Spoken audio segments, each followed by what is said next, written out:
latar belakang dari corporate failure di sini adalah ada beberapa hal yang diidentifikasi. Yang pertama,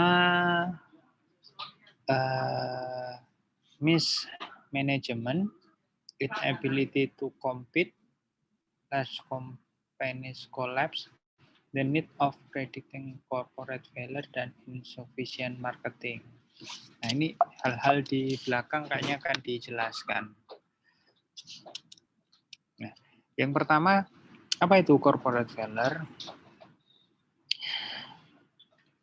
Chasing operating following inability to make profit or bring in enough revenue to cover its expense. Jadi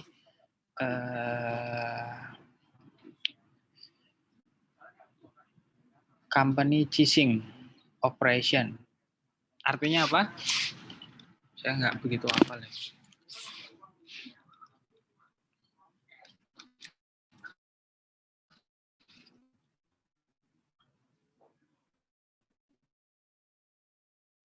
Perusahaan berhenti beroperasi, Pak.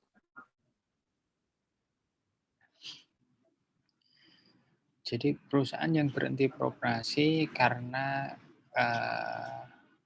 ketidakmampuan memperoleh laba atau memperoleh cukup revenue. Nah, cuma permasalahan perusahaan yang berhenti, perusahaan rugi itu dia tidak memperoleh laba, belum tentu dia adalah perusahaan berhenti ya. Jadi kita harus membedakan perusahaan yang memang mati suri, mati pun nggak mau, tapi juga nggak beroperasi gitu. Dengan perusahaan yang dia tetap beroperasi, namun ada kalanya dia tidak mampu memperoleh profit. Nah, profit itu adalah bottom line dari laporan keuangan. Jadi selain dari aktivitas operasi, bisa juga berasal dari lain-lain. Misalkan saja karena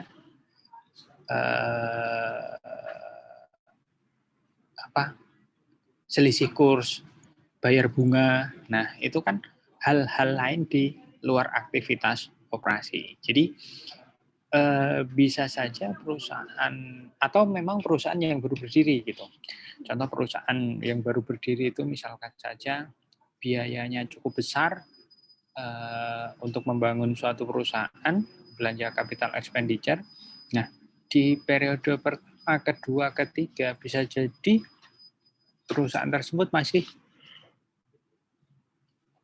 membukukan kerugian. Kenapa? Karena depresiasinya jauh lebih besar dibandingkan dengan revenue. Nah, mungkin setelah tahun ketiga dia baru bisa surplus. Nah, cuman di sini adalah suatu perusahaan yang berhenti beroperasi karena tidak kemampuan profit atau cukup revenue untuk menutupi expense. Kalau kita ambil case yang pertama bahwa EBITDA-nya negatif, nah itu merupakan sebuah tanda-tanda bagi suatu perusahaan ataupun suatu perusahaan yang kas operasinya adalah negatif. Nah, itu tanda-tanda juga. Ataupun yang lebih parahnya lagi berdasarkan perhitungan Altman Z-score, dia nilainya di bawah ketentuan yang dijadikan landasan karena beberapa industri itu nilai scoring Altman Z-score-nya berbeda gitu. Jadi belum tentu nilainya 2 dengan 1,5 pada industri yang berbeda akan memiliki arti yang sama. Nah di sini corporate failure suatu kondisi yang menyebabkan perusahaan tersebut merugi ataupun bebannya lebih besar daripada pendapatan yang diterima. Jadi kita membatasi. Kalau perusahaan itu dari sisi operasinya sudah minus, negatif, nah itu adanya suatu pertanda yang tidak baik. Nah,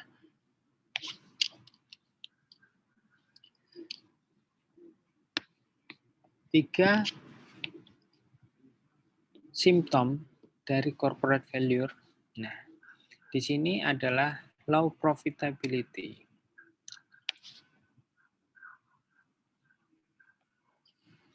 Profit namun cukup rendah. Yang pertama adalah ukurannya dari profit margin. Profit margin rumusnya apa? Laba dibagi dengan penjualan. Nah, return on capital expenditure, ROCE, dan return on net asset. Ini ROA ya.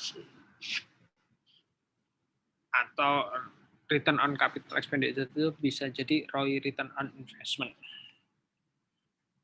Nah, pendapatan dibagi dengan capital expenditure dan pendapatan dibagi dengan total aset bersih. Low profitability di sini diartikan kalau perusahaan itu rugi, ya otomatis skornya dia akan negatif gitu. Namun low profitability bukan hanya diartikan kalau dia negatif, karena dia kecil. Dalam artian kecil itu, apakah 5 itu kecil, 5% dalam artian, ataukah 10% itu kecil? Nah, kita harus ada benchmark, pembanding. Kalau rata-rata industrinya dia bisa 50 atau setengah, 40 lah, 40%, ternyata dia hanya 10, maka bisa dibilang dia kecil gitu. Namun kalau rata-rata industrinya hanya 4, apakah berapa? 8 gitu. Apakah 5 kecil? Ya belum tentu gitu. Jadi kita harus memiliki suatu benchmark standar di mana industri itu berada.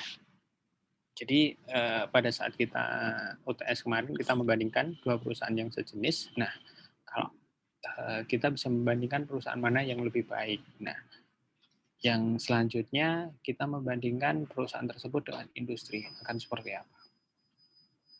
Itu terkait dengan low profitability. High gearing, nah gearing rasionya ini juga adalah kemampuan untuk memperoleh pendanaan yang semakin tinggi, maka perusahaan tersebut sudah pada titik jenuh. Dalam artian dia sudah tidak bisa lagi memperoleh pendanaan. Kenapa? Karena biasanya pendanaan pinjaman itu di-cover dengan aset yang dimiliki. Semakin tinggi pendanaan, maka mungkin seluruh aset sudah dijaminkan gitu ya, digading untuk memperoleh pinjaman. Konsekuensinya dari gearing yang sudah tinggi tersebut, maka perusahaan tersebut tidak bisa ekspansi menggunakan pinjaman dari pihak luar.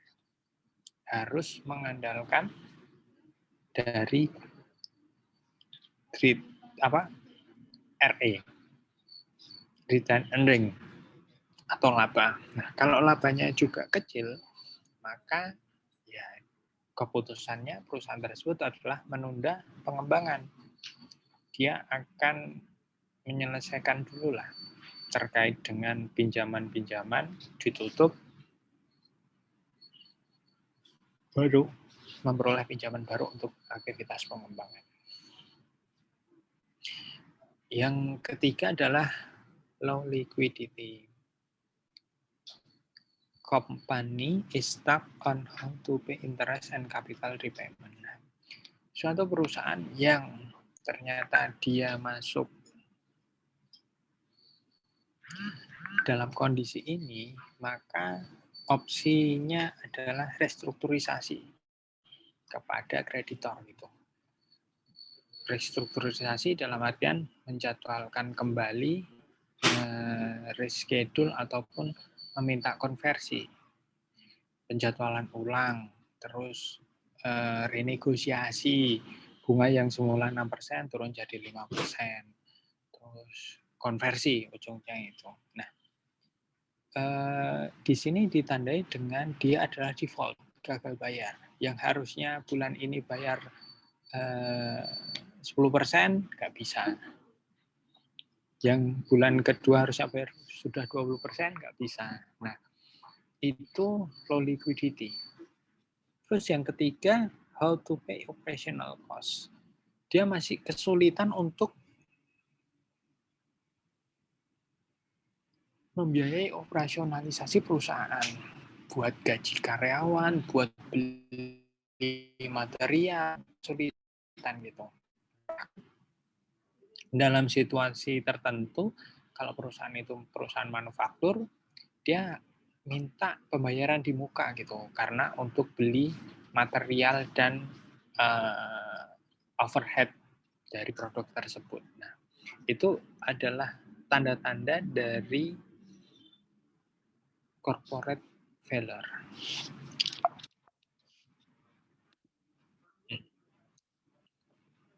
Ini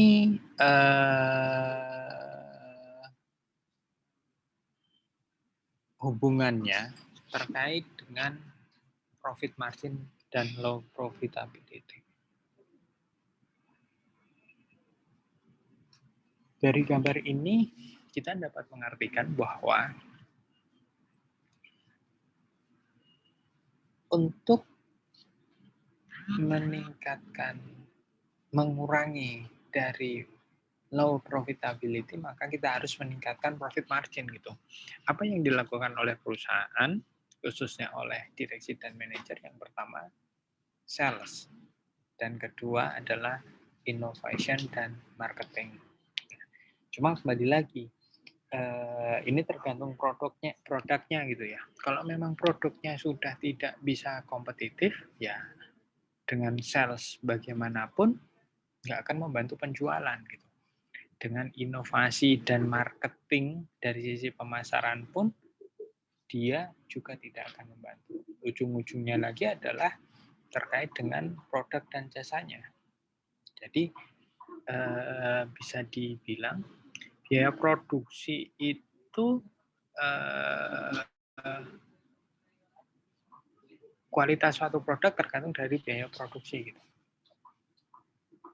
Sedangkan sales, innovation, dan marketing itu ya mungkin tidak sampai 25% dari total biaya. Makanya kalau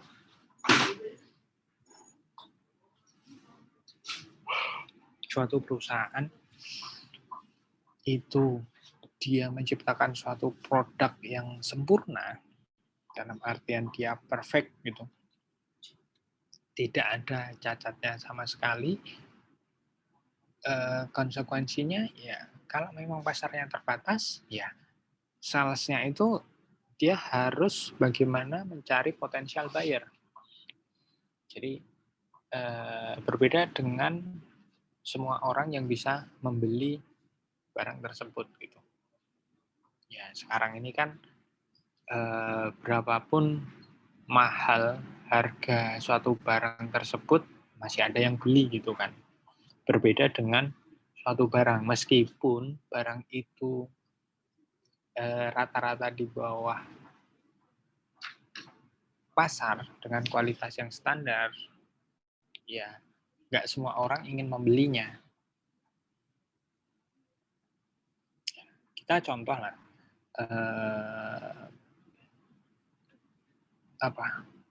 kendaraan mobil gitu. Banyak kendaraan yang tenaganya besar, kecepatannya cukup kecepatan itu cukup cepat gitu. Kendaraan hyper dengan jumlah produksi yang terbatas, nggak sampai 1 tahun sudah habis terjual gitu. Namun kendaraan yang memang digunakan secara umum, nggak semuanya bisa terserap gitu. Bahkan ada beberapa produk yang memang karena tidak ada pembeli, akhirnya produksinya di suatu negara tertentu ditutup. Nah, jadi sales, innovation, dan marketing itu ya tergantung dari produknya.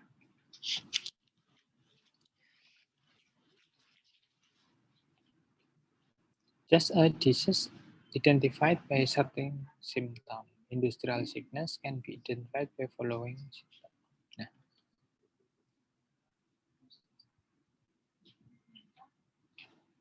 ini beberapa hal yang terkait indikator dari sickness ya.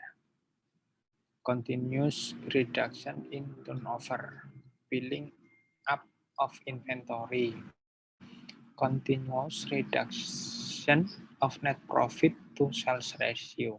Nah, hal-hal ini secara mikro, secara bagian bisa diidentifikasi gitu. Hal-hal yang menyebabkan sickness dari sebuah perusahaan. Nah, ini 3 poin yang bawah. High turnover of personnel. Nah, di sini menunjukkan bahwa ada perputaran yang cukup cepat dari sisi personel, baik itu manajemen atau direksinya. Ini suatu tanda-tanda perusahaan tersebut butuh penyegaran, dalam artian direksi dan manajemen yang pada jabatan tersebut tidak kompeten. Dalam artian dalam situasi normal mungkin cukup kompeten, compete.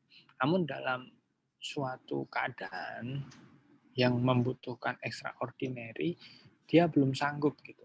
Sehingga perusahaan tersebut kinerjanya itu tidak double gitu. Nah, kalau kita deret itu ada 2 kan, deret arematika dan deret satu lagi. Ayo, deret apa? Geometri. Nah, direksi tersebut geometri. Nah, deret arematika mungkin direksi tersebut deret arematika gitu, yang memang penambahannya itu mudah gitu. 2. Namun pada saat situasional tersebut sebenarnya yang dibutuhkan adalah bukan hanya 2, tapi adalah 2, 4, 8, 16, 32 gitu. Nah, nggak semua orang bisa berada pada posisi tersebut gitu, karena memang intuisinya harus kuat dan juga pengalaman. Itulah yang seringkali menyebabkan high turnover of personnel. Kemudian change in accounting procedure. Nah, di sini adalah ya mungkin karena sudah tidak sanggup lagi ya, dalam artian apalagi yang harus dilakukan, ujung-ujungnya terkait dengan pelaporan gitu. Bagaimana window dressing itu diterapkan. Dalam artian di sini window dressing itu ya mempercepat apa yang akan diperoleh dan menunda apa yang harusnya dikeluarkan. Di situ ya pada periode tersebut mungkin akan terlihat bagus, namun pada periode berikutnya akhirnya akan berdampak yang sebaliknya gitu. Kalau pendapatan yang seharusnya diterima di Januari gitu kita tarik ke Desember, ya pendapatan pada periode tersebut cukup bagus. Nah, sebaliknya belanja atau beban yang harusnya kita keluarkan pada bulan Desember, kita undur ke bulan depan. Pada saat ini ya kita bisa melakukan efisiensi terkait dengan beban. Namun konsekuensinya di periode berikutnya yang seharusnya kita terima pendapatan nggak masuk pendapatan, yang seharusnya kita sudah tidak mengeluarkan beban belanja, sebaliknya kita mengeluarkan. Akhirnya ya sudah jatuh tertimpa tangga, kira-kira demikian gitu kan ya. Yang terakhir adalah delay in finalization of account. Nah, di sini biasanya ujung-ujungnya karena tadi untuk window dressing butuh adjustment, penyesuaian sehingga menilai dari laporan keuangan.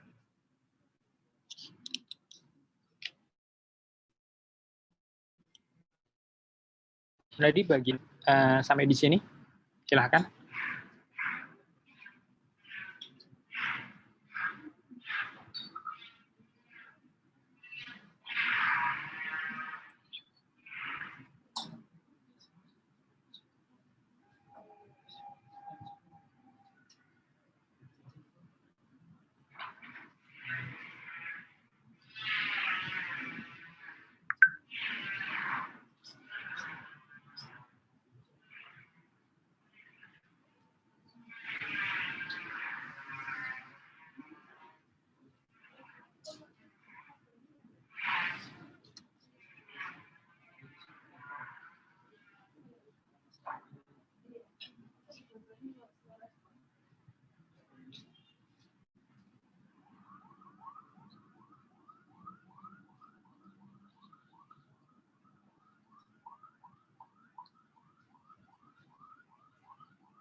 Lanjutkan. Yang kedua adalah ini ada beberapa kategori kriteria terkait dengan penyebab dari corporate failure dan contoh-contohnya. Yang pertama adalah teknologi. Traditional method of doing work have been turned upside down by the development of new technology. Within an industry, there is failure to exploit information technology and new production technology. The firm can face serious problem and ultimately fail. By using new technology, cost of production can be reduced, and if an organization continue to use the old technology and its competitors start using the new technology, this can be detrimental to that organization. Due to high cost of production, it will have to sell its product at higher price than competitor, and this will consequently reduce itself and the organization can serious problem. Nah, di sini adalah contohnya adalah perusahaan baja, Mittal Steel Company taking over Arcelor Steel Company. Arcelor adalah, ini keduanya perusahaan baja, namun Arcelor menggunakan old teknologi untuk membuat baja, sedangkan Mittal using new technology.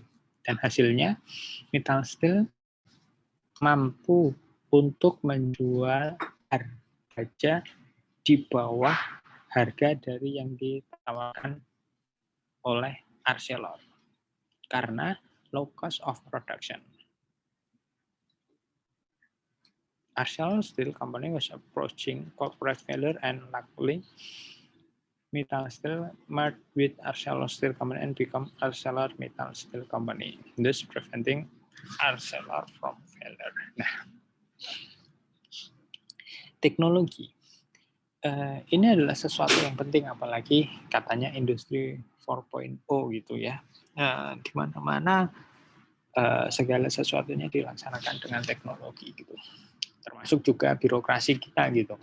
Kalau kalian di Kementerian Keuangan, contohlah kalian lah, dulu kuliah kita harus tatap muka ketemu. Nah, sekarang kita kuliah bisa menggunakan teknologi secara daring, menggunakan Zoom.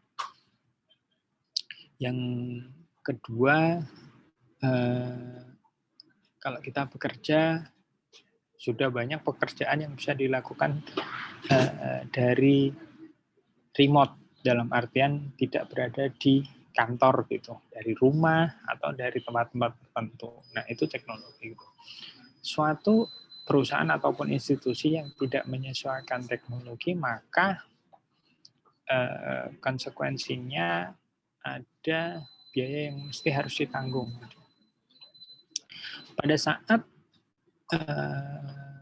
perusahaan yang bekerja secara fisik dalam satu tempat, bisa jadi dia akan menanggung cost dari transportasi ataupun komunikasi bagi pegawainya.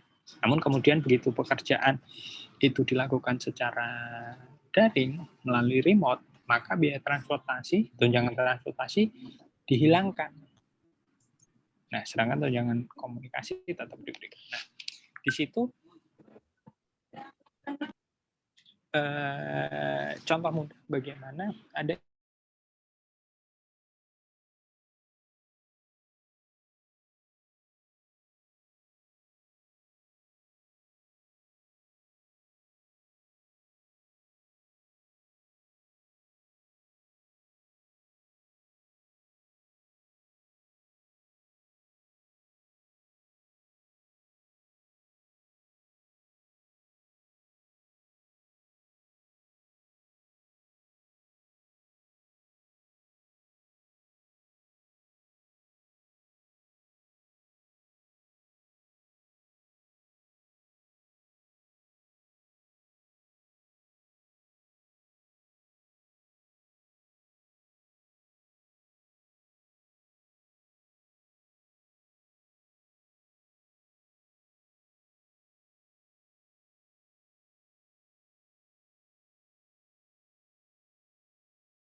sorry ya terputus.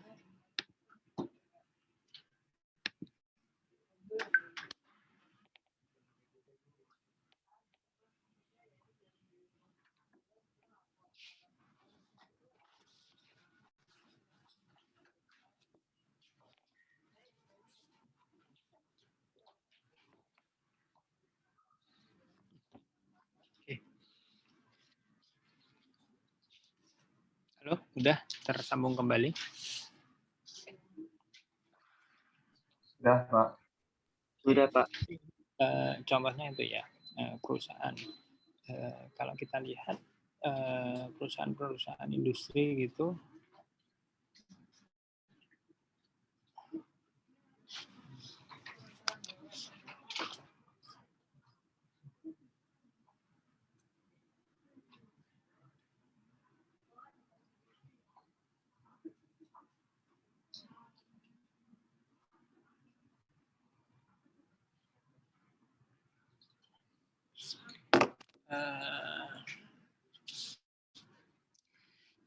Sistem informasi juga membantu dalam keamanan gitu ya, mempercepat proses transaksi dan membantu juga melakukan efisiensi bagi perusahaan. Suatu perusahaan yang memang tidak menyesuaikan dengan teknologi informasi ya mungkin akan ketinggalan. Nah, dalam artian dia bisa menghasilkan suatu produk, namun produknya tersebut biasanya harganya lebih mahal. Kenapa? Karena biaya jam kerjanya itu lebih banyak, dan itu yang biasanya diperhitungkan dengan biaya produksi. Enggak. Kenapa, Mbak?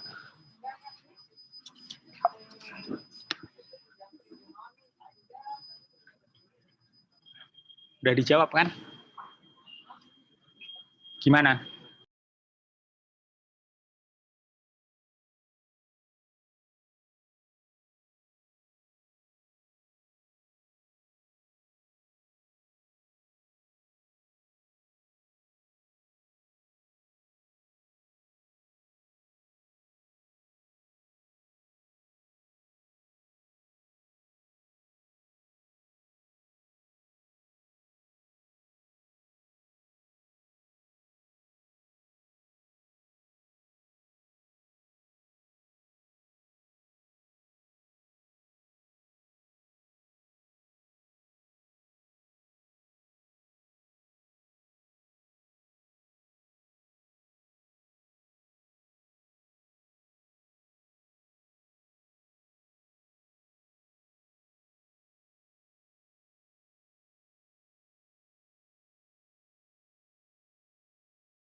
Oke. Yang kedua adalah, mohon maaf, yang kedua adalah working capital problem. Organization also face liquidity problem when they in financial distress. Distress di sini adalah suatu kondisi yang menyebabkan perusahaan tersebut kesulitan keuangan gitu. Poor liquidity become apparent through change in the working capital of the organization as they have insufficient fund to manage their daily expense. Business which rely only on one lead customer or a few major customers can face several problems, and this can be detrimental to the business. Losing a customer can cause a big problem and have negative impact on the cash flow of the business. Besides, if a customer become bankrupt, the situation can even become worse, and the firm will not be able to recover this debt. Nah, jadi dalam suatu keadaan normal, suatu perusahaan itu harus memastikan berapa pendapatan yang diperoleh dan biaya yang dikeluarkan. Nah, ini juga harus diperhatikan bukan dalam siklus 1 tahunan, namun dalam bulan. Dalam artian begini, suatu perusahaan yang membutuhkan biaya sebesar 100 miliar per bulan, maka cadangan cash dia minimal itu 2 hingga 3 kalinya. Jadi saldo akhir kas di suatu periode bulanan itu minimal 200 hingga 300. Kenapa? Kita untuk mengantisipasi pendapatan yang mungkin itu gagal dicapai. Maka itu keadaan yang harus disetting demikian. Maka suatu perusahaan yang tidak mencukupinya, dia harus menutup pengeluaran tersebut dari pinjaman jangka pendek. Konsekuensinya ada beban bunga. Nah, itu suatu keadaan yang normal.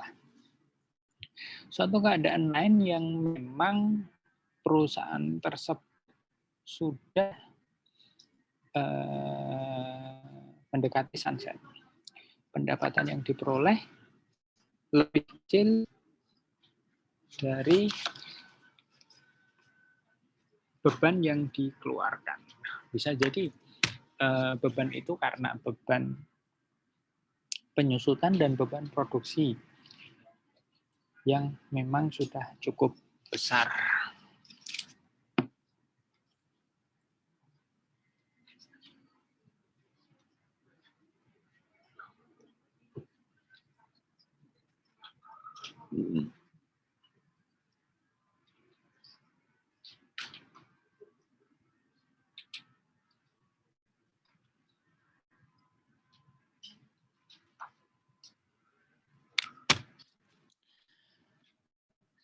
Yang paling parah adalah situasi yang tidak menentu. Dalam artian ada instabilitas politik ataupun pandemi, seperti pandemi COVID gitu. Nah, banyak perusahaan yang memang dalam artian dibuat kalang kabut ya. Suatu perusahaan yang mengestimasikan pertumbuhan bisnis namun karena pandemi terdampak. Contoh nyata adalah perusahaan Garuda. Perusahaan Garuda mengestimasikan 2020 dia bisa tumbuh gitu. Namun karena adanya kebijakan pemerintah sebagai akibat untuk minimalisir penyebaran pandemi, akhirnya banyak pesawatnya yang tidak terbang, yang itu berdampak pada pemasukan perusahaan. Namun di satu sisi perusahaan tersebut tetap harus membayar biaya leasing pesawat, biaya parkir pesawat yang jumlahnya cukup besar setiap bulannya. Nah, di sini adalah contoh yang nyata, contoh yang real gitu. Customer-nya berpaling dalam artian dia tidak berganti maskapai, namun juga karena memang dia tidak bisa berangkat, sehingga perusahaan tersebut ya tidak ada pemasukan.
Oke, mohon maaf. Yang ketiga, economic distress. A downturn in economy can lead to corporate failure across a number of business. The level of activity will be reduced, this affecting negatively the performance of firm in several industries. This cannot be avoided by business. Nah, ini contohnya krisis di Amerika gitu. Kalau di Indonesia ya krisis berapa kemarin? 98, 2008 dan mungkin pandemi ini yang mengakibatkan beberapa industri itu dia terdampak cukup signifikan dalam artian kinerjanya menurun. Nah, itu sesuatu hal yang tidak bisa dihindari oleh banyak industri tersebut bertahan, maka dia harus menganalisis kembali yang memang bisa ditunda. Jadi beberapa proyek yang direncanakan di 2020 bisa saja ditunda. Dalam artian capital expenditure, ya dia sebatas melanjutkan program yang sudah berjalan di 2019. Kenapa? Karena kalau itu tidak dilanjutkan bisa jadi malah mangkrak gitu, dan biayanya untuk melanjutkan ulang jauh lebih besar. Sedangkan beberapa proyek yang direncanakan di 2022 dia akan mengkaji kembali. Nah, ini adalah suatu kebijakan hampir sebagian besar di perusahaan. Namun ada juga perusahaan yang memang tidak begitu terdampak karena economic distress, ya dia tetap melanjutkan bisnis dan usahanya. Nah, kita lihat raksasa teknologi, media platform, ya misalkan saja Zoom, dia tidak terpengaruh gitu terkait dengan industri pandemi gitu, sehingga dia bisa lebih ekspansi. Perusahaan platform lain pun juga demikian gitu. Kalau di BUMN kita mungkin yang tidak terpengaruh itu adalah Telkom ya. Kenapa? Karena dengan adanya work from home, ya data yang digunakan itu akan semakin besar gitu. Ya. Namun bagaimana dia menyikapinya agar dia tetap kompetitif dengan perusahaan yang lain.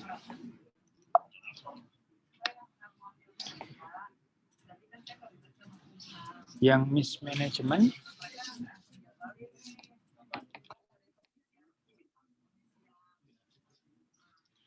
inadequate internal management control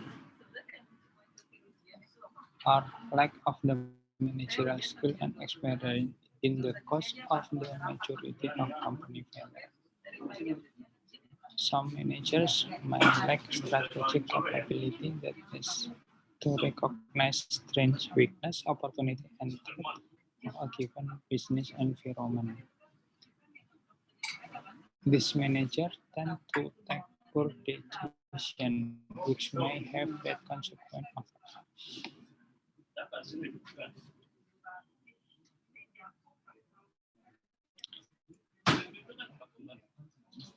Furthermore, managers of different departments may not have the ability to work closely together.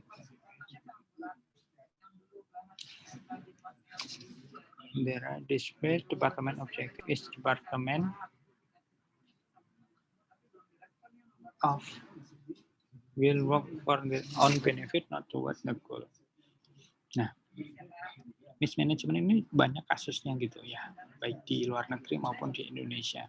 Bagaimana direksi dan divisi tertentu bersekongkol dalam artian jahat untuk memanfaatkan kepentingan kedudukan dia sebagai bagian dari organisasi organ perusahaan untuk bertindak dan atas nama perusahaan tersebut, namun bukan untuk kepentingan pemegang saham, namun kepentingan pribadi dan golongan. Nah, mismanagement inilah sesuatu yang harus kita hindari. Ya, lagi-lagi kan asymmetric information di sini, bahwa direksi dan manajemen lebih tahu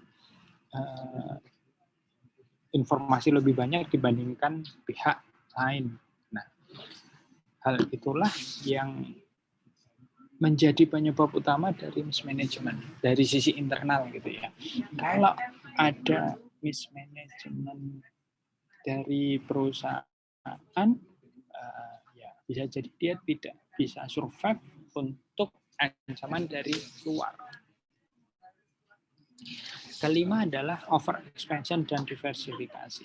Nah, di sini bisa jadi dikaitkan tadi dengan manajemen bahwa perusahaan tidak prudent dalam menentukan ekspansi ataupun kebijakan terkait dengan diversifikasi.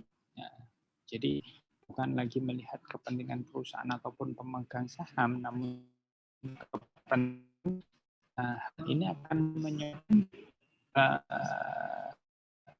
suatu masalah kemudian itu. Tidak serta-merta. Jadi setelah transaksi selesai ataupun 1 tahun bisa jadi setelah tahun kedua, ketiga, dan seterusnya. Fraud by management. Management fraud is another factor responsible for corporate collapse. Ambitious manager may be influenced by personal greed. Ya, di sini adalah memang fraud, suatu kecurangan yang dilakukan oleh manajemen. Antara lain memanipulasi financial statement dan accounting report. Yang ketujuh, poorly structured board. Board of director is handpicked by CEO to be docile and they are encouraged by executive pay and generous benefit.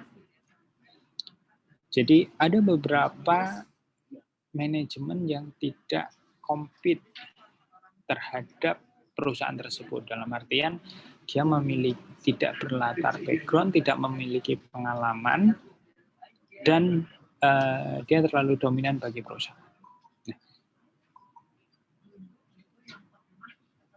Nah, ini contohnya adalah Enron dan WorldCom. Struktur CEO, kalau kita kenal adanya two-tier board, jadi ada BOD, BOC gitu ya. BOD yang melakukan pengurusan, BOC yang melakukan pengawasan. Namun di beberapa SOC atau perusahaan di luar negeri, struktur perusahaan itu bisa saja one-tier board. Kalau di Indonesia itu ada namanya Lembaga Pembiayaan Ekspor Indonesia, itu one-tier board.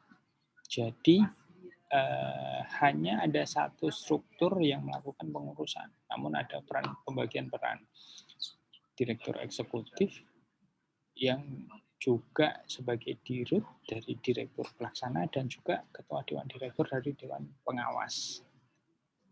Nah, itu one tier board. Sedangkan kalau two tier board, maka posisinya direksi antara dirut, direktur keuangan, direktur operasional itu adalah sejajar. Dirut itu posisinya adalah mengordinasikan direksi-direksi yang ada. Nah, dia diawasi oleh komisaris. Nah, komisaris itu adalah sifatnya kolektif kolegial dan juga ada komisaris independen. Komisaris independen adalah komisaris yang tidak terafiliasi kepada pemegang saham ataupun direksi, kira-kira demikian. Nah, direksi itu harus kompeten. Biasanya diatur dalam anggaran dasar. Kalau perusahaan di bidang perbankan, ya basicnya minimal mengetahui ekonomi, keuangan, perbankan, risiko. Perusahaan terkait dengan migas, ya minimal dia dari teknik, kira-kira demikian. Ada background tekniknya lah untuk kegiatan operasional ataupun dirutnya. Terus perusahaan perumahan ya mungkin dari teknik sipil yang tahu. Jadi sedangkan kalau dari dewan komisaris selain komisaris utama, komisaris yang memang terafiliasi kepada pemegang saham,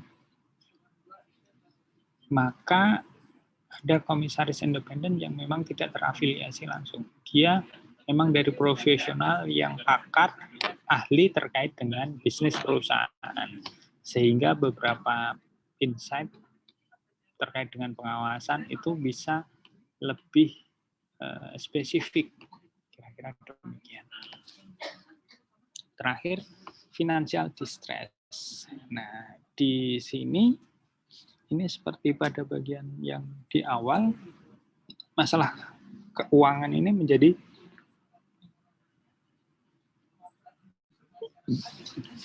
sesuatu yang penting bagi perusahaan yang harus di-manage, dikelola dengan baik. Financial distress di sini di depan tadi ada low profitability, high gearing ratio, low liquidity, dan juga analisis kebangkrutan bisa dimasukkan terkait dengan financial distress. Akun-akun dalam laporan keuangan bisa di-exercise untuk menentukan perusahaan ini adalah masuk dalam kategori distress atau tidak. Oke, sampai di sini ada pertanyaan?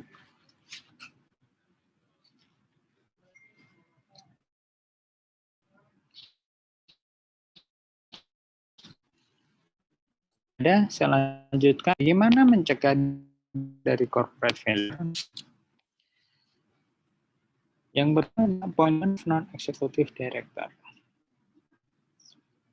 Non-executive director will bring their special expertise and knowledge on strategies, innovative and business planning of the organization. They will monitor the work of the management and will help to resolve situations conflict of interest arise. All the non-executive director will cross-check.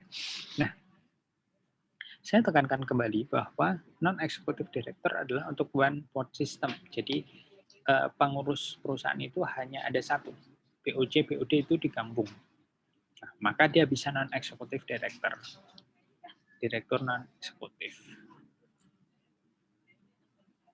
Namun dalam praktek Indonesia, kita mengenalnya two-board system, two-tier ya.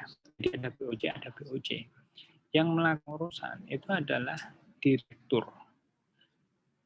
Dengan komposisi direktur utama, direktur keuangan, direktur operasional secara umum demikian. Dan juga bisa direktur yang lain. Seperti PLN, Pertamina yang bisa lebih dari 5 direktur gitu. Nah, apakah dia ada non-executive director? Tidak. Karena ya direktur itu adalah pejabat, kalau kita bicara instansi pemerintahan, dia itu selevel menteri gitu, yang bisa berasal dari PNS, namun kemudian kalau menjadi menteri, dia bukan lagi PNS. Direksi juga demikian.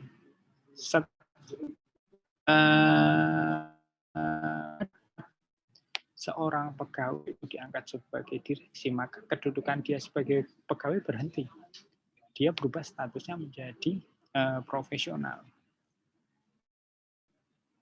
Jabatan paling tinggi seorang pegawai perusahaan itu bukan direksi, tapi adalah SVP atau VP, Senior Vice President, Vice President, kalau memang ada gitu, ataupun manager atau General Manager. Sedangkan direksi adalah pejabat non-struktural, seperti layaknya kalau PNS itu adalah gitu. Dia bukan PNS di situ, namun diangkat sebagai pejabat. Nah, maka non-executive director itu nggak bisa, karena ya semua direktur adalah eksekutif gitu. Ya. Terus siapa yang sebagai non-executive board? Yaitu adalah Dewan Komisaris. Komisaris yang terafiliasi dengan pemegang saham, ditunjuk oleh pemegang saham. Misalnya kalau BUMN, maka ya pejabat-pejabat di kementerian yang ditunjuk sebagai komisaris. Nah, untuk tata kelola yang lebih baik, dapat dipertimbangkan adalah komisaris independen. yaitu komisaris yang tidak terafiliasi kepada pemegang saham ataupun direksi. Jadi misalkan saja dia adalah profesional migas gitu, maka dia adalah pakar dari industri migas.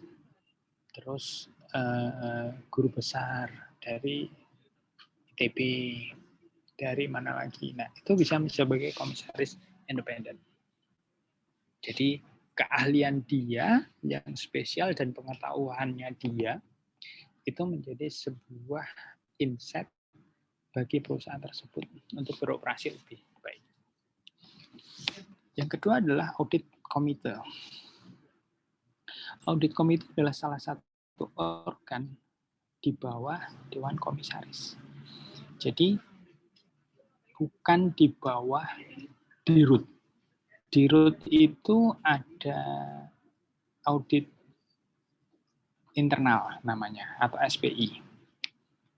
Nah, sedangkan audit komite adalah komite audit di bawah BOC. Selain audit komite audit, ada juga komite pemantau risiko dan remunerasi. Tugasnya masing-masing. Namun yang wajib dalam satu perusahaan itu adalah komite audit.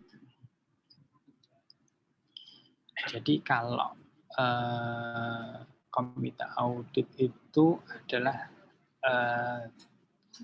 line of defense yang ketiga. Yang pertama adalah unit masing-masing, yang kedua adalah internal audit, yang ketiga adalah komite audit. Baru nanti oleh audit eksternal itu adalah KAP. Yang ketiga adalah development of environment learning mechanism. Jadi membangun mekanisme pembelajaran.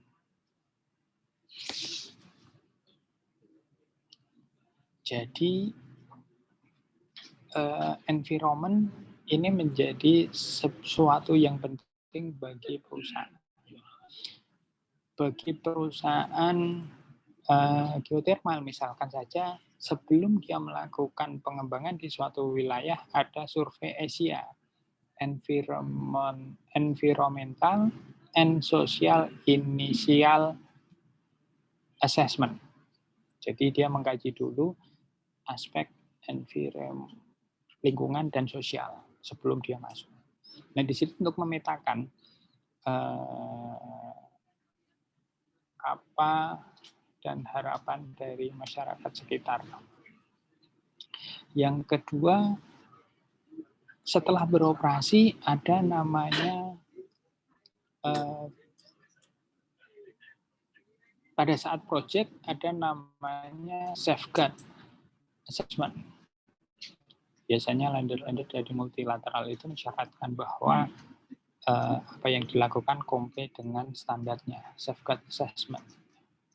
Nah, di sini jadi masyarakat yang terdampak dari sebuah proyek diharapkan tidak mengalami kerugian. Misalkan saja, saya punya tanah, ingin dibebaskan. Nah, pada saat pembebasan, ganti untung yang diberikan itu bukan hanya nilai jual, tapi adalah kondisi pada saat saya menggantungkan kehidupan dari tanah tersebut harus juga diganti oleh perusahaan. Misalkan saja kalau saya memproduksi tanaman dengan menghasilkan 1 juta, 5 juta sekali panen, dan setiap setahun itu ada 3 kali, maka dalam setahun saya 15 juta. Nah, beberapa syarat itu mensyaratkan bahwa ganti kerugian itu tanah dan 10 tahun masa produksi. Jadi dari tanah sendiri saya mendapatkan harga sesuai dengan kesepakatan, bisa menggunakan KJBP, dan atas panen itu minimal 15 juta. Yang terakhir adalah terkait dengan apa kemarin? Environmental ESG, environment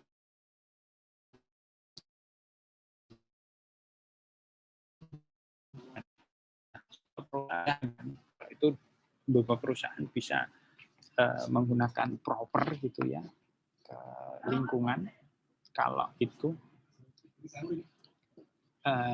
environmental dan sosial atau tata kelola yang baik seperti apa. Jadi banyak ukurannya. Memastikan bahwa apa yang dilakukan oleh perusahaan itu sesuai dengan standar yang telah ada. Terakhir, fokus on research and development. Jadi suatu perusahaan itu tidak hanya berhenti. Cuma memang kendala terbesar kita adalah R&D itu memerlukan biaya yang tidak cukup kecil, tidak sedikit. Masih banyak perusahaan yang menganggarkan biaya R&D itu di bawah 10% setiap tahunnya. Nah, ini yang juga menjadi kendala dalam research and development. Padahal research and development itu adalah untuk memastikan keberlangsungan dari bisnis perusahaan, baik dari sisi produksi, pemasaran, ataupun sebagainya. Jadi kalau kalian nanti punya perusahaan, ya setelah tumbuh, jangan lupa untuk mengalokasikan biaya untuk research and development. Research and development ini dapat ditempuh baik melalui internal perusahaan dengan mendirikan pengelola unit riset ataupun bekerja sama dengan institusi pemerintahan dan untuk membantu riset dan penelitian tersebut. Nah, itu 4 hal tersebut ini menjadi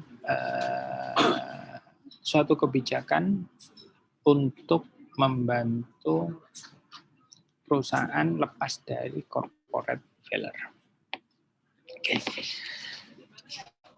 Kemudian 3 materi kita pada hari ini. Silakan kalau ada pertanyaan.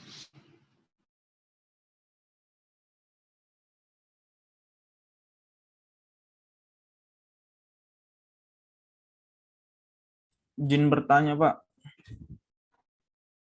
Silakan. Saya mau bertanya, tapi kalau di luar topik, sorry Pak, topik pembelajarannya. Ya. Ini terkait ini kan Pak, kan di akhir tahun biasanya ada Windows dressing kan Pak. Tapi di tahun ini kan Windows dressing itu katanya mau bertabrakan sama ini tapering the fat itu Pak. Sedangkan kita udah pernah menghadapi tapering the fat itu yang inflasinya itu tidak karu-karuan lagi di 2013-2015 gitu kan Pak. Ya. Nah, ini bisa jadi ekonomi distress juga Pak. Setelah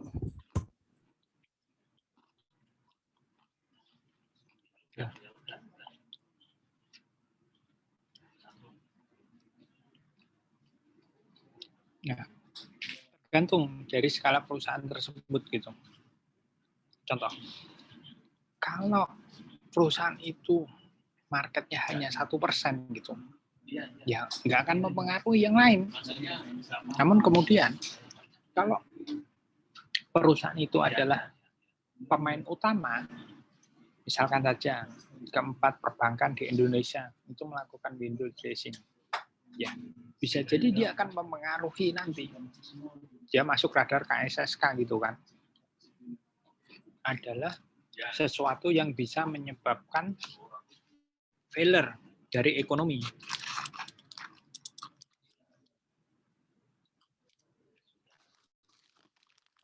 Dia yang berdampak sistemik. Kalau nggak berdampak sistemik, dia nggak akan masuk. Itu Andrew. Oh, berarti tergantung market perusahaannya ya Pak? Iya, tergantung skalanya lah. Kalau perlu skalanya kecil ya enggak, tapi kalau skalanya cukup besar ya akan mempengaruhi. Terima kasih Pak. Yang lain silahkan.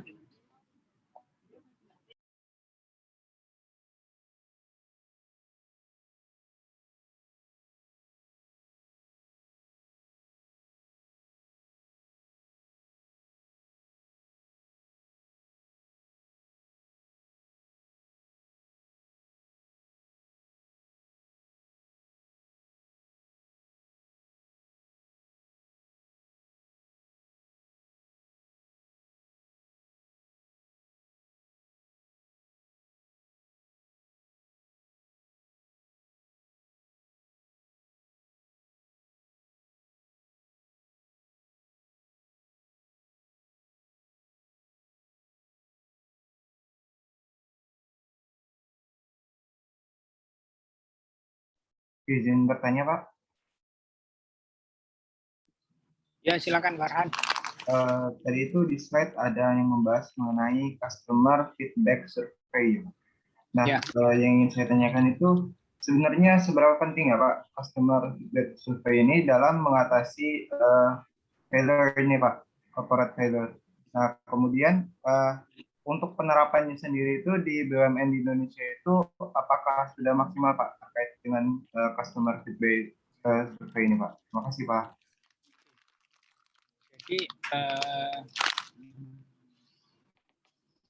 customer survei itu adalah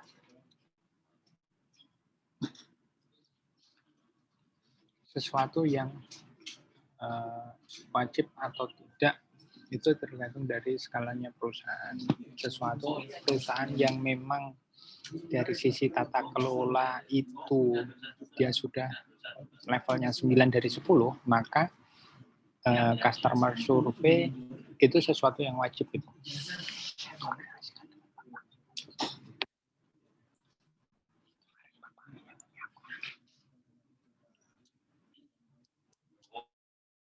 Karena dia sudah rampung.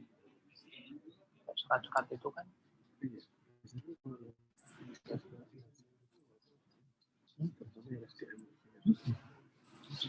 sesuai pembagian tugas Bu SDM Pak Panglima.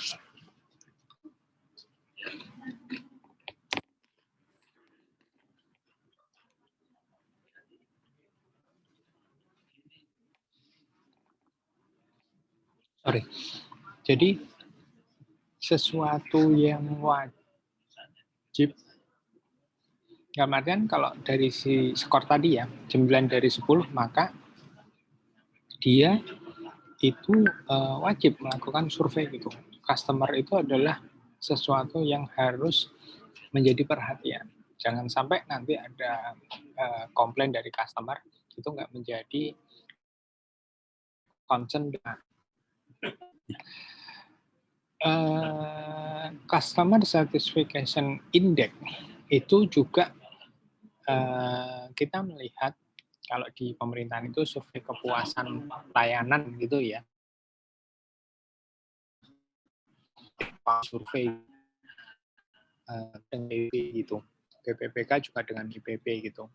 Bagaimana pelayanan yang diberikan itu apakah memuaskan gitu. Kalau tidak memuaskan mana yang kurang puas.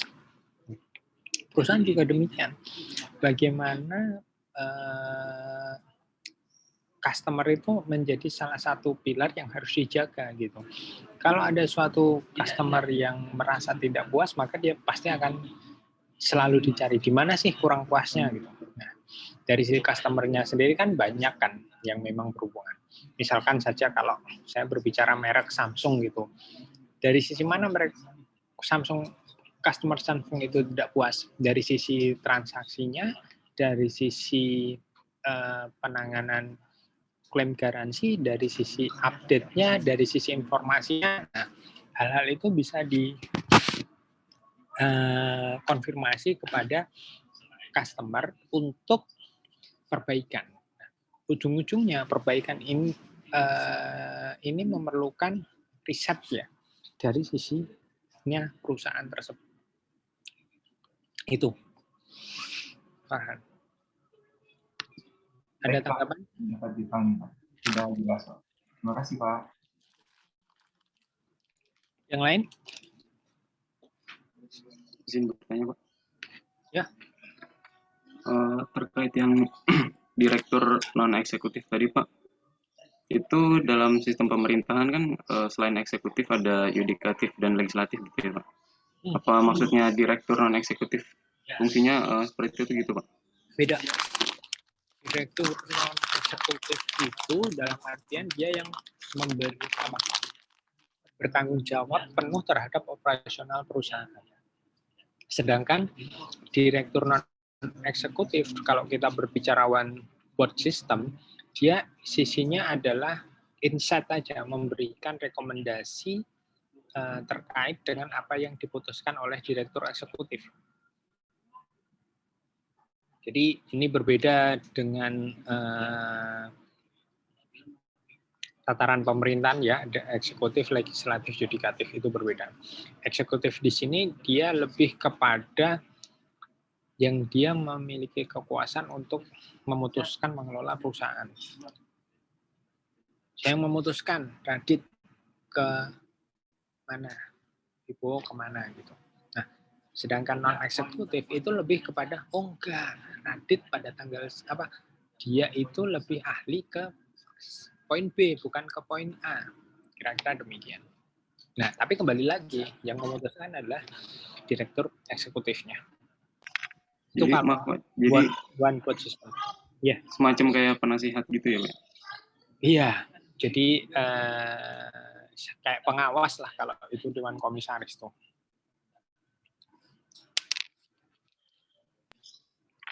Terus Pak, kalau di Indonesia sendiri direktur non eksekutifnya itu untuk penggunaannya di perusahaan-perusahaan Indonesia belum ada ya Pak?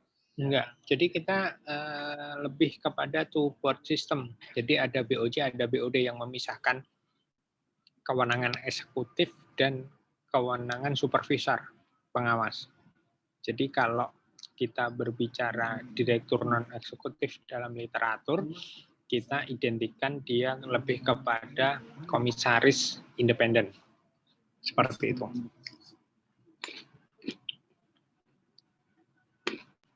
Ya Pak, terima kasih Pak.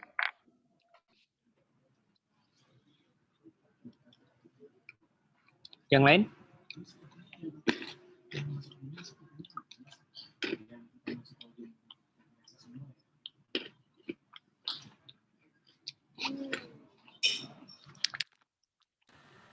Izin Pak. Apa lagi? Safira? Ya Pak, izin bertanya Pak. Ini Nah, Safira yang naik atau yang digonceng? Kenapa Pak? Background-nya. Oh bukan Pak, ini dari Google. Jadi mungkin saya izin bertanya sedikit mengenai penyebab kegagalan perusahaan ini. Biasanya perusahaan ini itu menelusuri apa kegagalannya itu disebabkan karena ini atau ini tuh bagaimana ya Pak? Jadi biasanya ada banyak faktor yang menyebabkan, sebentar.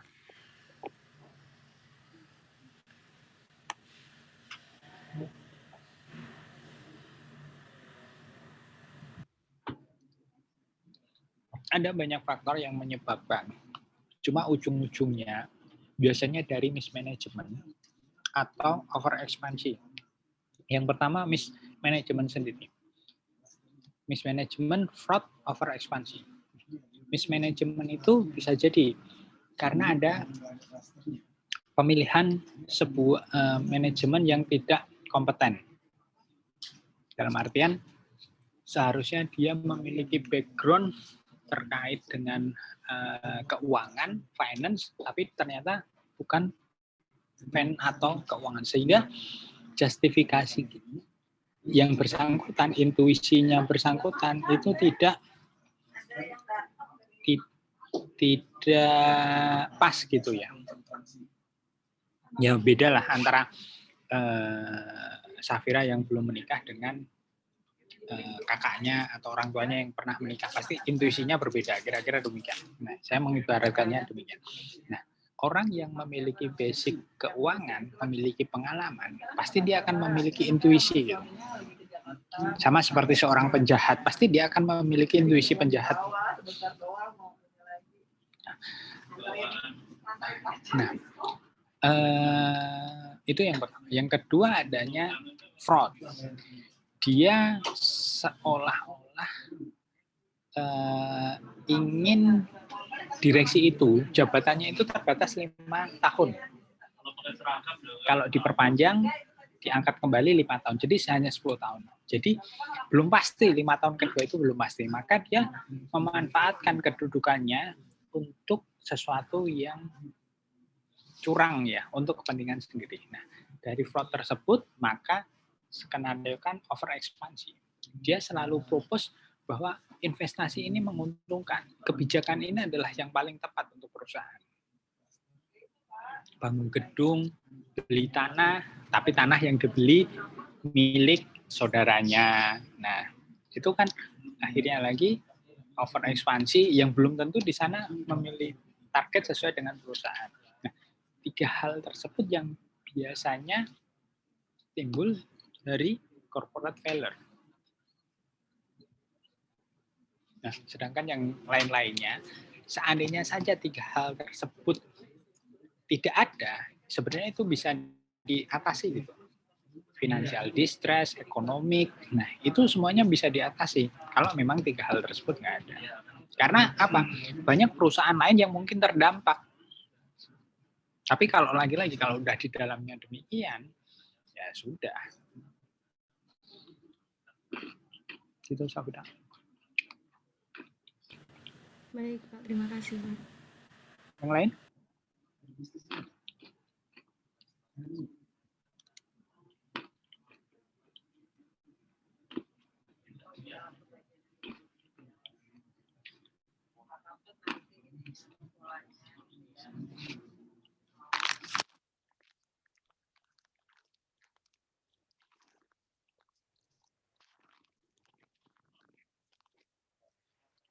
Ada lagi yang lain?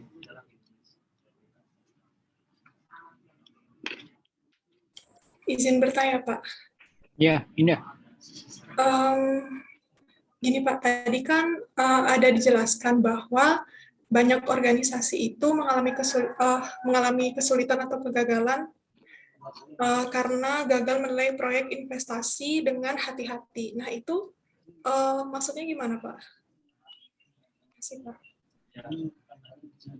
Jadi, dalam sebuah investasi, kita harus hati-hati dalam artian dari sisi tata kelolanya, kita harus tempuh ya beberapa proyek investasi. Kalau perusahaan itu, saya berbicara BUMN, harus masuk ke RKAP.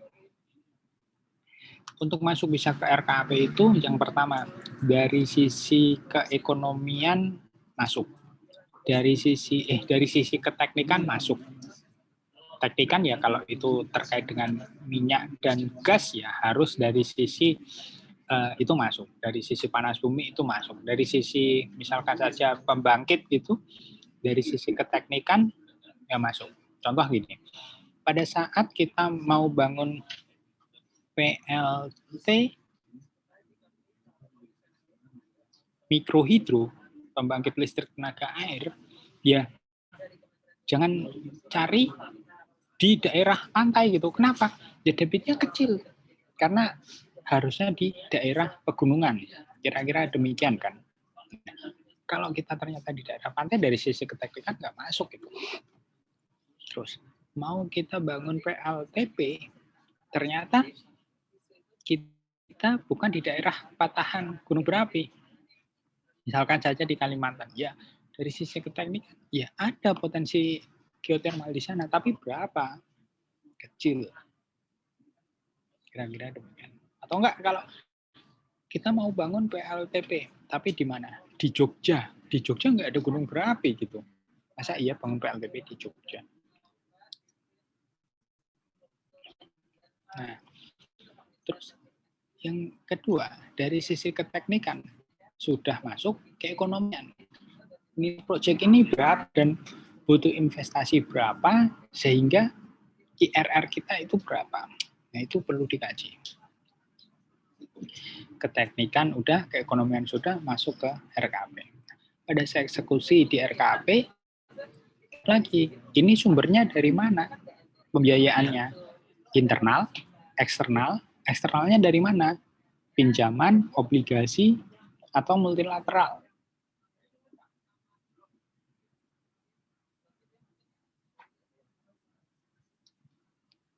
Nah, baru nanti pelaksananya eksekusi.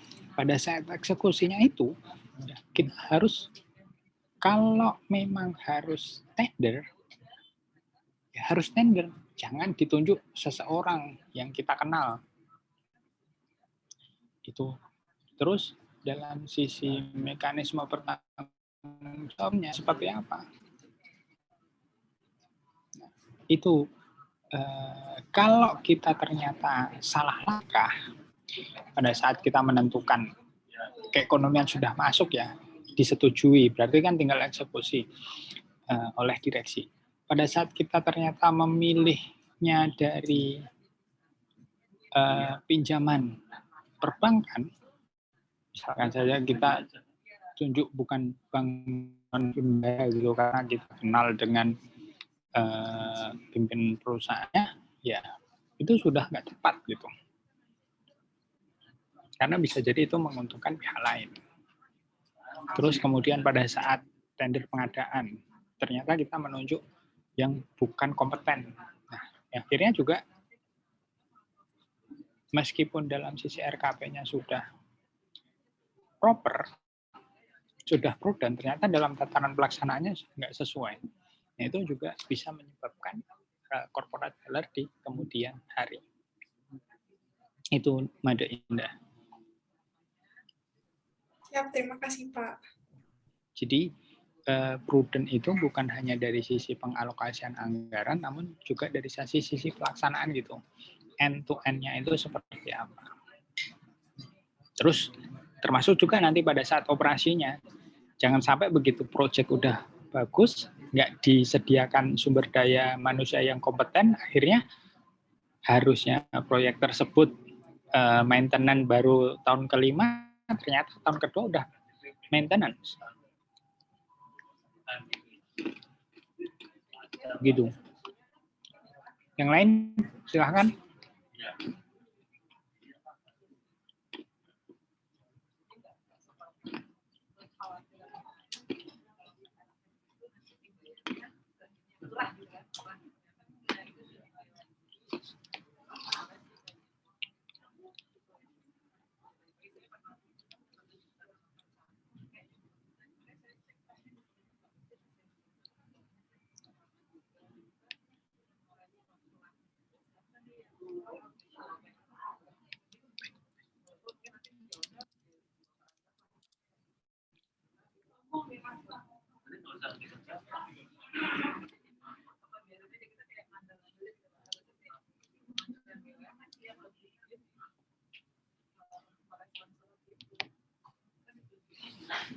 Oke, ada yang lain pertanyaan? Izin Pak. Ya, Ilham. Mungkin saya izin bertanya terkait yang itu Pak. Salah satu corporate sentence-nya itu ada high gearing ya Pak. Nah itu saya ingin kaitkan dengan salah satu laporan BPK Pak mengenai kondisi utang Indonesia itu yang sebenarnya sudah melampaui standar dari IMF, mulai dari debt service-nya, rasio barometer dan sebagainya. Nah itu kan, tapi ada salah satu pihak yang mengatakan bahwa itu merupakan sebuah standar yang dibuat sebelum pandemi dan sebagainya. Tapi di situ titik saya nggak bantu di situ Mas nih, ya, Pak. Dan kemudian selanjutnya pengaruhnya nih Pak dari gearing Indonesia yang terlalu tinggi tersebut itu dengan entitas KND terutama secara praktikal yang seperti bagaimana Pak, mungkin bisa dijelaskan Mas. Jadi kita bedakan ya Mas antara itu negara dengan korporasi gitu. Nah, kalau yang distandarkan oleh itu negara, banyak negara itu yang rasio utangnya itu lebih tinggi gitu. Padahal negara kita dalam undang-undang diatur rasio utang terhadap PDB itu maksimal 60% gitu. Kita masih 40 sekian persen kan. Nah, namun banyak di negara lain yang rasio utang terhadap PDB di atas Indonesia gitu, dan mereka baik-baik saja. Itu satu yang pertama. Yang kedua, gearing rasio dari suatu perusahaan itu berbeda antara perusahaan manufaktur, perusahaan perbankan, asuransi, pembiayaan, dan perusahaan berbagai industri itu berbeda. Ada perusahaan yang memang rasio utangnya itu cukup tinggi gitu. Bisa saja berapa? Hingga 80%. Dan itu pun nggak masalah. Kalau kita lihat perusahaan konstruksi gitu ya, yang sedang membangun jalan tol, kita lihat rasio utang itu cukup besar dibandingkan dengan equity. Dan mereka fan-fan saja. Nah, namun itu juga sebagai sebuah alarm bagi manajemen dan bagi pemegang saham terhadap keberlanjutan bisnis perusahaan ke depan. Kalau perusahaan itu dipaksakan untuk meng-create sebuah aset capital expenditure yang tidak ditopang dari kas internal, maka bisa dipastikan adalah rasio utang itu akan terus tumbuh dan itu juga nggak bagus juga. Jadi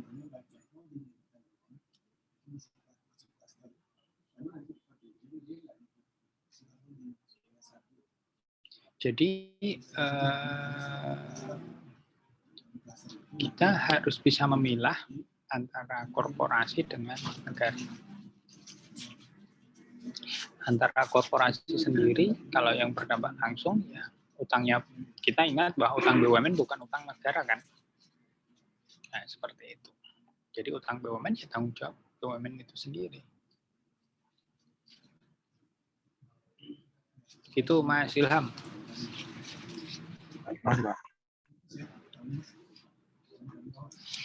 Oke, yang lain?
Saya kirim case tadi corporate valor.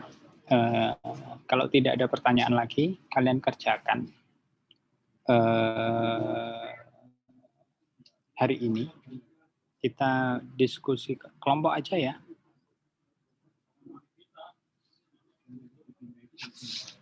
Jadi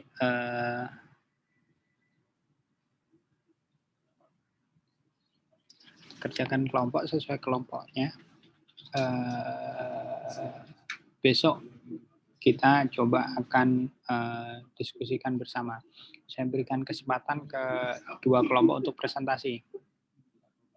Apakah mau kelompok 1, 2 atau siapa yang mau presented? Ya.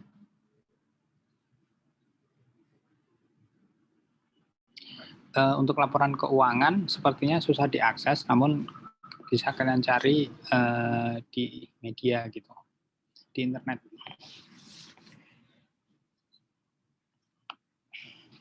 Ada pertanyaan? Bila ada pertanyaan?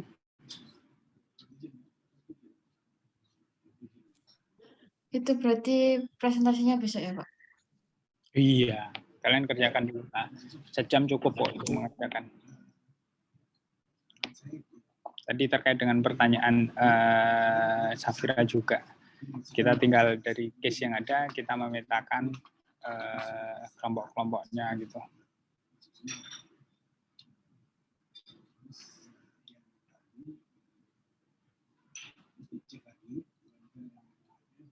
Oke.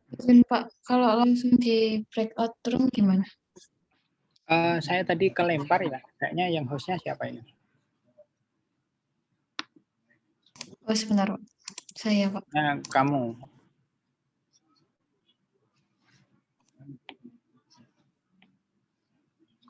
Bentar, saya share materinya ya. Sudah saya jadikan host, Pak. Iya, kan sekalian tadi di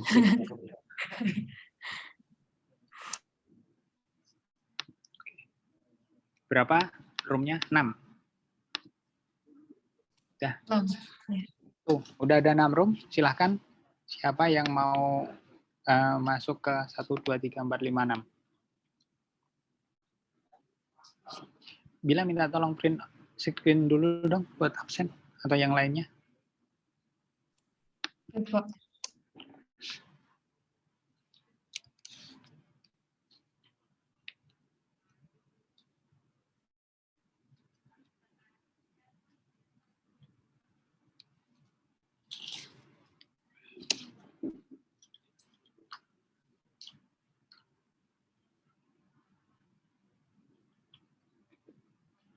Masuk semua kan ya, 32.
Udah bisa geser ke masing-masing nggak?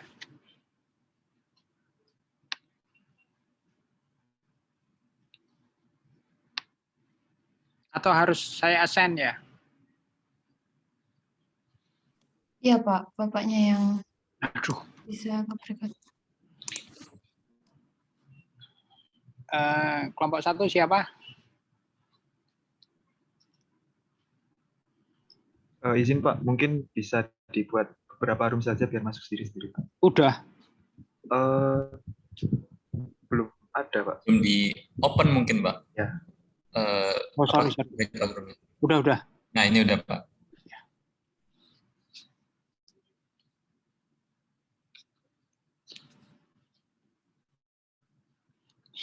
Lagi yang ada main salju ini. Firdaus lagi main salju. Kalau nggak di luar negeri di Trans Studio.